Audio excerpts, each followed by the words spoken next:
Assalamualaikum warahmatullahi wabarakatuh. Perkenalkan, nama saya Dian dengan NIM 23231036. Baiklah, pada video kali ini saya akan menganalisis tentang video dari Bapak Dr. Hanif Al-Qadri di YouTube channelnya yang berjudul yaitu Analisis Lingkungan dan Peluang serta Ide Wirausaha. Nah, pada pertemuan kali ini kita akan membahas tentang yang pertama yaitu tentang lingkungan, bisnis dan peluang usaha. Yang kedua tentang ide dan gagasan usaha. Yang ketiga bagaimana memunculkan ide dalam berwirausaha. Yang keempat yaitu tentang cara identifikasi masalah dalam ide dan gagasan berwirausaha. Dan yang terakhir yang kelima yaitu faktor-faktor penyebab kegagalan dalam berwirausaha. Jadi, untuk menemukan peluang usaha itu bisa saja muncul begitu saja tanpa kita sadari, dan itu tentang bagaimana keberanian kita untuk menangkap sebuah ide atau sebagai sebuah peluang bagi kita yang dimana kedepannya untuk membuka sebuah usaha atau bisnis tertentu. Bahkan peluang dalam usaha itu diberikan orang lain kepada kita. Nah, peluang itu sangat penting sekali bagi seorang pemula yang ingin membuka suatu bisnis usaha, yang mana perlu untuk dianalisis serta dipikirkan sedemikian rupa. Apakah peluang-peluang yang akan dijadikan bisnis sebagai subjek atau tempat kita mengembangkan sebuah usaha. Nah, itu memang suatu yang harus kita teliti, yang mana akan memberikan dampak baik atau memang perlu dimanfaatkan untuk mengambil suatu kebijakan yang akhirnya akan menjadi sebuah pilihan. Nah, keberanian, ketetapan analisis sesuatu yang sangat amat diperlukan. Makanya perlu experience, perlu banyak belajar, bertanya, diskusi, merasakan, dan memainkan keseluruhan panca indera dan juga insting kita dalam berbisnis. Baiklah, yang pertama yang kita bahas yaitu analisis lingkungan bisnis. Nah, lingkungan apa saja sih yang sebenarnya yang terkait dengan organisasi dan juga lembaga? Maka secara tidak langsung akan muncul dua istilah yaitu lingkungan internal dan juga lingkungan eksternal. Nah, lingkungan internal ini yaitu terkait dengan ekstensi sebuah organisasi. Nah, lingkungan eksternal adalah lingkungan di mana kondisi-kondisi atau situasi yang terkait dengan kegiatan operasional organisasi dan bagaimana kegiatan operasional ini pada akhirnya bisa bertahan. Lingkungan eksternal pada akhirnya juga terbagi menjadi dua, yaitu lingkungan yang pertama terkait langsung dengan kegiatan operasional organisasi atau yang sering kita sebut atau kita namakan sebagai lingkungan mikro dari organisasi, dan lingkungan tidak terkait secara langsung dengan kegiatan operasional organisasi atau lembaga atau sering juga kita sebut dengan genre makro. Jadi, untuk eksternal itu ada yang makro dan mikro. Selanjutnya yaitu lingkungan internal. Pada prinsipnya, kalau secara teori adalah kita melihat berbagai hal atau berbagai pihak atau berbagai pihak yang bisa kita hitung dalam konteks lingkungan yang terkait langsung ataupun tidak dengan organisasi, dengan kegiatan kita sehari-hari, dan juga lembaga atau organisasi yang mempengaruhi langsung terhadap setiap program atau kebijakan atau setiap keputusan, bahkan hingga denyut nadi atau jantung organisasi. Yang termasuk ke dalam lingkungan internal adalah mulai dari owner atau pemilik organisasi, para pengelola, para staf, para karyawan, serta lingkungan visi organisasi itu sendiri. Nah, dalam lingkungan eksternal, dalam lingkungan operasional, perusahaan akan berhadapan dan kadang-kadang akan senantiasa secara disengaja ataupun tidak disengaja eh, akan selalu menyesuaikan diri dengan lingkungan yang terkait dengan lingkungan makro. Nah, perusahaan dan lingkungan yang tidak terkait dengan lingkungan makro. Lingkungan makro itu apa sih?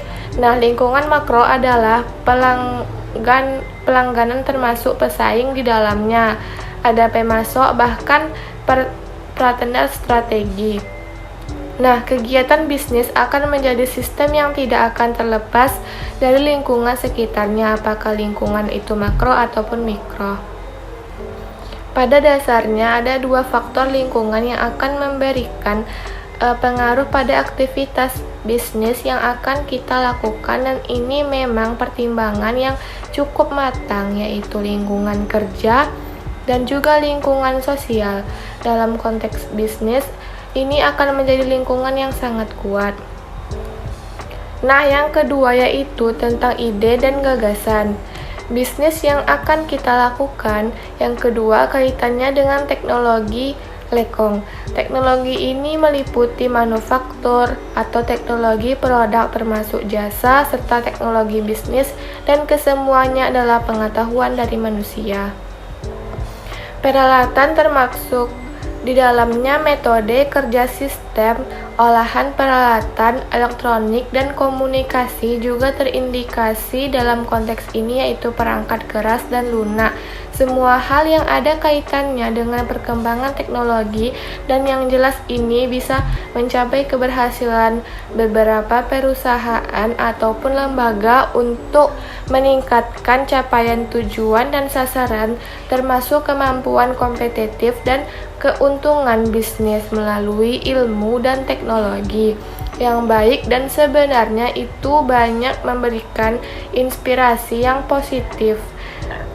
Nah, yang mana teknologi dan ilmu tadi memberikan inspirasi positif bagi para pemimpin perusahaan ataupun lembaga dimanapun mereka mengambil ini sebagai peluang bisnis untuk pada akhirnya meningkatkan itu. Nah, apalagi dalam kondisi sekarang. Itulah yang akan menjadikan skill yang mana puluhan persen berlipat ganda dan semakin menjadi kebutuhan dunia oleh dunia bisnis. Apalagi misalnya kita dikategorikan bisnis-bisnis online ini yang rupanya adalah keseluruhan tempat di tanah air. Apabila dunia yang semakin luas cakupannya, maka tingkat teknologi dan ilmu akan mulai dari peralatan komunikasi, perangkat keras, dan perangkat lunak. Yang mana perangkat keras dan lunak, pengelolaan peralatan elektronik menjadi sebuah keharusan teknologi proses bisnis. Nah, yang ketiga yaitu tentang bagaimana memunculkan ide berwirausaha. Saat kita bergerak ke analisis peluang usaha ini memang perlu menjadi pertimbangan yang cukup matang. Dan perlu energi pula, yaitu experience. Makanya memang orang-orang yang bergerak di dunia usaha lebih baik membaca lebih banyak, melihat, menggunakan panca indera, insting untuk memanfaatkan sekaligus memahami peluang-peluang usaha ini. Dan kita coba lagi yang pertama, yaitu bagaimana memahami pasar dan pelanggan. Nah, dimana ada beberapa catatan yang masih kita pakai satu dalam beberapa orang. Wirausaha atau bisnismen pasti mempelajari dan memahami kebutuhan, mempelajari keinginan dan permintaan. Nah, kita sebagai masyarakat punya usaha berarti sesuai dengan harapan dan keinginan masyarakat, bukan harapan kita. Jadi baiknya kita berpikir dan harapan kita belum tentu sama dengan masyarakat umum yang pada dasarnya mereka akan menjadi seorang calon konsumen. Nah, yang keempat yaitu tentang cara identifikasi masalah dalam ide dan gagasan berwirausaha. Nah, kita lihat dari masalah yang muncul, baik dari masalah yang menyusahkan dan merugikan masyarakat sekitar kita dan sebagian orang yang berpikir jernih. Pada akhirnya dapat kita lihat bahwa di setiap masalah pasti akan ada penyelesaian, dan itu ruang jika mau hidup lebih baik. Mereka berhadapan dengan banyak masalah. Nah, Hati-hati masalah yang muncul menjadi satu titik untuk bergerak menjadi peluang masalah dalam kehidupan, dan semakin banyak masalah yang diselesaikan, maka hidup akan menjadi lebih tenang dan kita lebih kuat terhadap masalah yang muncul dalam kehidupan. Nah, justru yang akan memberikan kita banyak peluang dan melahirkan suatu pengalaman. Dan setiap solusi yang diberikan dari masalah tersebut, yang mana masalah tadi itu memerlukan solusi alternatif pemecahan dan jalan keluar yang dapat memberikan nilai ekonomis bagi yang mampu dan hanya sesuai dengan kebutuhan dasar maupun pengembangan kebutuhan itu, yaitu antara lain sandang, pangan, papan, ataupun perumahan.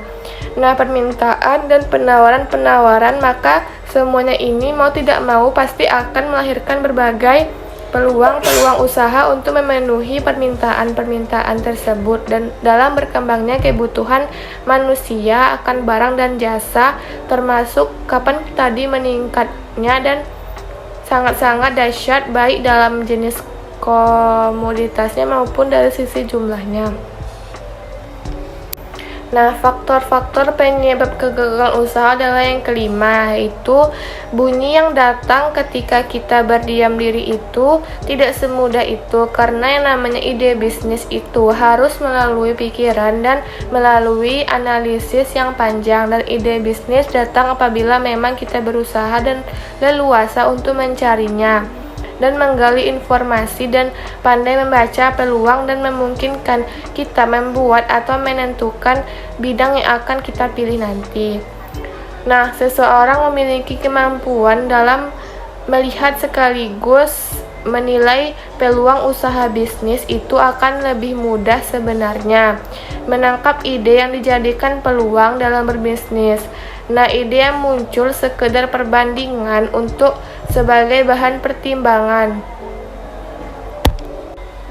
Sebaliknya dituangkan dalam bentuk perbuatan bisnis berdasarkan peluang-peluang bisnis yang sudah kita pertimbangkan itu kadang-kadang juga mengalami kegagalan. Maka oleh karena itu kita dari awal sudah punya asumsi atau pemikiran berbagai kemungkinan yang menyebabkan terjadinya kegagalan dalam mewujudkan gagasan usaha dan apa penyebabnya, sehingga nanti kita bisa melakukan visitasi terhadap segala hal yang mungkin hal tersebut terjadi karena adanya kemungkinan adanya kegagalan yang tidak bisa dipisahkan dari proses wirausahawan.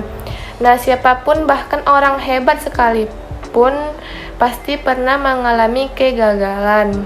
Setiap keseluruhan bisnis tersebut bahkan sekalipun berhasil pasti ada kegagalan di dalamnya dan menyebabkan kerugian pada diri seseorang pebisnis atau pada lembaga dan perusahaan yang sifatnya memungkinkan kita saat kita angkat sebuah pendapat seperti pendapat dari Surya.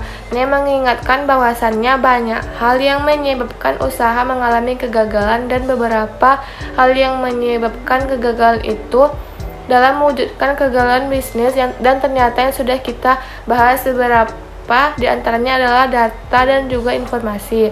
Nah, oleh karena itu sebelum melakukan studi sebaiknya kita kumpulkan terlebih dahulu data dan informasi sebaik dan selengkapnya dan mungkin melalui berbagai sumber yang ada dan tentunya dipercaya kebenarannya.